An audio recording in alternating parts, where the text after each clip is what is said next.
Coming out of the first book of Samuel, chapter 16. And the Lord said unto Samuel, How long wilt thou mourn for Saul, seeing I have rejected him from reigning over Israel? Fill thine horn with oil and go. I will send thee to Jesse the Bethlehemite, for I have provided me a king among his sons. And Samuel said, How can I go? If Saul hear it, he will kill me. And the Lord said, Take an heifer with thee, and say, I am come to sacrifice to the Lord.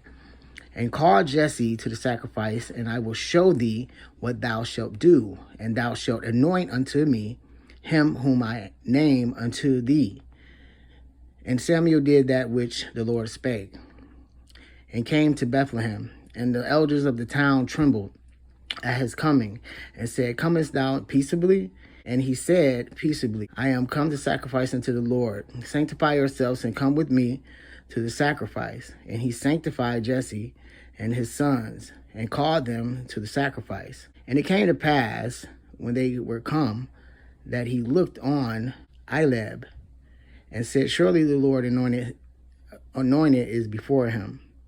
But the Lord said unto Samuel, Look not on his countenance, or on the height of his stature, because I have refused him.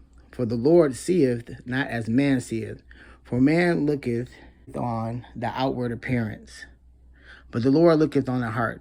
Then Jesse called Abinadab, and made him pass before Samuel. And he said, Neither had the Lord chosen this. Then Jesse made Shammah to pass by, and he said, Neither had the Lord chosen this. Again, Jesse made 7 of his sons to pass before Samuel. And Samuel said unto Jesse, The Lord hath not chosen these. And Samuel said unto Jesse, Are here all thy children? And he said, There remaineth yet the youngest. And behold, he keepeth the sheep. And Samuel said unto Jesse, Send and fetch him, for we will not sit down till he come hither. And he sent and brought him in. Now he was rowdy, and withal of a beautiful countenance, and godly to look to. And the Lord said, Arise, anoint him, for this is he. Then Samuel took the horn of oil and anointed him in the midst of his brethren. And the Spirit of the Lord came upon David from that day forward. So Samuel rose up and went to Ramah. But the Spirit of the Lord departed from Saul, and an evil spirit from the Lord troubled him. And Saul's servant said unto him, Behold now, an evil spirit from God troubleth thee. Let our Lord now command thy servants, which are before thee, to seek out a man who is cunning, player on an harp.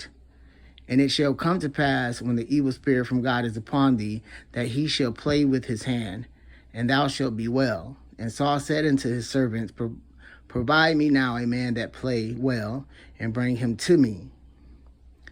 Then answered one of the servants and said, Behold, I have seen a son of Jesse the Bethlehemite, that is cunning in playing, and a mighty violent man, and a man of war, and prudent in matters, and a comely person, and the Lord is with him.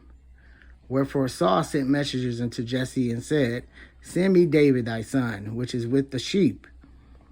And Jesse took an ass laden with bread, and a bottle of wine, and a kid, and sent them by David his son into Saul.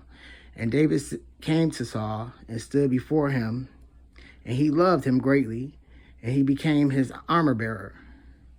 And Saul sent to Jesse, saying, Let David, I pray thee, stand before me, for he hath found favor in my sight.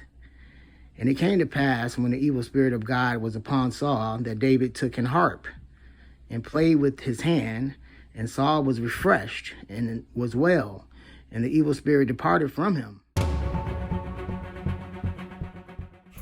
At this chapter begins the story of David, one that makes a great figure in the sacred story as almost any of the worthies of the Old Testament.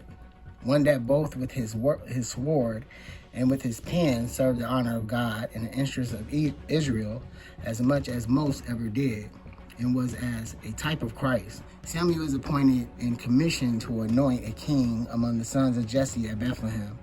All his elder sons are passed by, and David, the youngest, is pitched upon and anointed. Saul, growing David is pitched upon to relieve him by music. Thus small are the beginnings of the great man.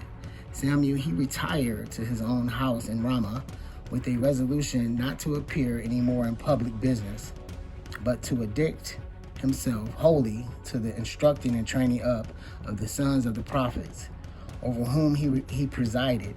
As we find, he promised himself more satisfaction in young prophets than young princes. And we do not find that to his dying day, God called him out to any public action relating to the state, but only here to anoint David.